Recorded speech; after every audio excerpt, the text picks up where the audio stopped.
السلام علیکم ورحمۃ اللہ وبرکاتہ۔ الحمدللہ وحدہ، اما بعد اعوذ باللہ من الشیطان الرجیم، بسم اللہ الرحمن الرحیم۔ تصویر پر کیے گئے جادو کی علامات اور انشاءاللہ اس کے علاج کا ذکر کریں گے۔ سب سے پہلی علاماتوں میں سے علامت یہ ہے جس کی تصویر پر جادو ہوا ہوگا، دل پر بہت بوجھ سا محسوس کرنا، یا خصوصاً شام کے وقت بوجھ محسوس کرنا۔ یہ علامات معدے کے مریضوں میں بھی پائی جاتی ہیں، لیکن جب آپ کو محسوس ہو جائے کہ معدہ ان کا مکمل ٹھیک ہے، رپورٹیں مکمل ٹھیک ہے، ہر چیز اس کی مکمل ٹھیک ہے، اس کے بعد کی ہے جادو کی تشخیص ہونے کے بعد۔ نمبر 2، سر پر سوئیں چبھی ہوئی محسوس کرنا یا سر جکڑا ہوا محسوس کرنا، یہ بھی تصویر پر کیے گئے جادو کی علاماتوں میں سے علامات ہے۔ نمبر 3، اکثر ایسے ہونا، ایک دم سے جسم میں شدت کے ساتھ گرمی محسوس کرنا یا حرارت محسوس کرنا، تلخی محسوس کرنا، یہ بھی تصویر پر کیے گئے جادو کی علاماتوں میں سے علامات ہے۔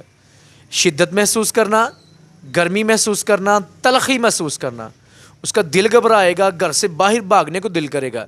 یہ علامات اکثر میں معدے کے مریضوں میں بھی پائی جاتی ہیں، لیکن جب اسے پتہ چل جائے، اس کی تشخیص ہو جائے کہ ہاں اس کا معدے کا مسئلہ نہیں ہے، اسے ایسا ویسا مسئلہ نہیں ہے، تو تب جب جادو کی تشخیص ہو جائے تو اس کی علامات ہے۔ نمبر 4، دل پر کبھی ایسے بوجھ محسوس کرنا کہ جیسے کہ دل جکڑا گیا ہے، دل بھاری ہو چکا ہے اور کوئی بھی چیز کھانے کو دل نہیں کرتا، کھا لیا تو پورا بوجھ بن جائے گا اس کے سر پر، جسم پر، ایسے محسوس کرنا۔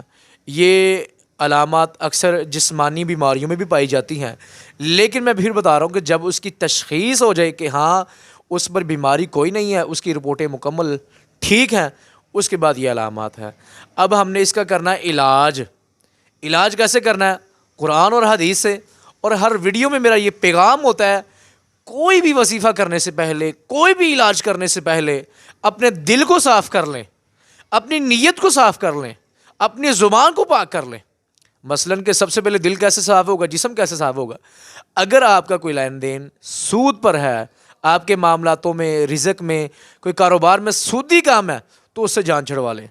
تو اگر جان نہیں چھڑوائیں گے، کبھی بھی اللہ سے آپ جنگ کر جیت نہیں سکتے۔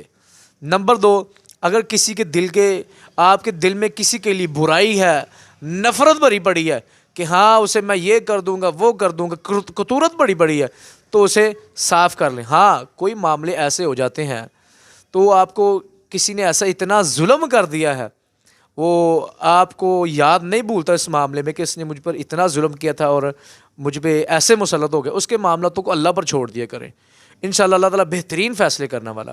اور دل صاف ہونا ایسے ہی ضروری ہے، اور زبان کا پاک ہونا ایسے ہی ضروری ہے۔ اس کے بعد مین چیز ہے نیت، یقین اور توکل۔ توکل اللہ پہ کر دے، اللہ تو نے ہی مجھے شفا دینی ہے اور تو ہی مجھے شفا دینے والا ہے، تو انشاءاللہ اللہ تعالیٰ لازم شفا دے گا۔ سورۃ الطلاق میں آتا ہے نا، وَمَن يَتَّقِ اللَّهَ يَجْعَل لَّهُ مَخْرَجًا۔ تو اللہ کی توفیق اور رحمت سے جو بندے اللہ سے ڈر جاتے ہیں، اللہ پر یقین اور توکل کرتے ہیں، اللہ کی رسی کو مضبوطی سے پکڑ لیتے ہیں، تو اللہ تعالیٰ ان کے لیے ہی کافی ہو جاتا ہے، اور اللہ تعالیٰ ان کے وہاں سے عطا کرتا ہے جہاں اس کی سوچ، وہم اور گمان تک نہیں ہوتا ہے۔ اب ہم نے اس کا کرنا ہے علاج۔ ایک جگ میں پانی لے لیں، 70 مرتبہ اس پر سورۃ الفلق اور ناس، یا 101 مرتبہ یا 70 مرتبہ سورۃ الفلق اور ناس پر پانی دم کر لیں۔ اس کے ساتھ سورۃ یونس کی آیت نمبر 79 تا 86 41 مرتبہ پڑھ کر پانی پہ دم کر لیں۔ یہ سارا دن کے اندر وہ پانی پینا ہے، اور اللہ سے سچے دل سے معافی مانگے، توبہ استغفار کریں۔ انشاءاللہ کچھ ہی دن یہ عمل کرے گا اور اللہ کی توفیق اور رحمت کے ساتھ اس کے معاملاتوں میں بہتری پیدا ہو جائے گی۔ اللہ تعالی ہمارا حامی و ناصر ہو اور ہمیں صحیح معنوں میں قرآن اور حدیث پر عمل کرنے کی توفیق عطا فرمائے۔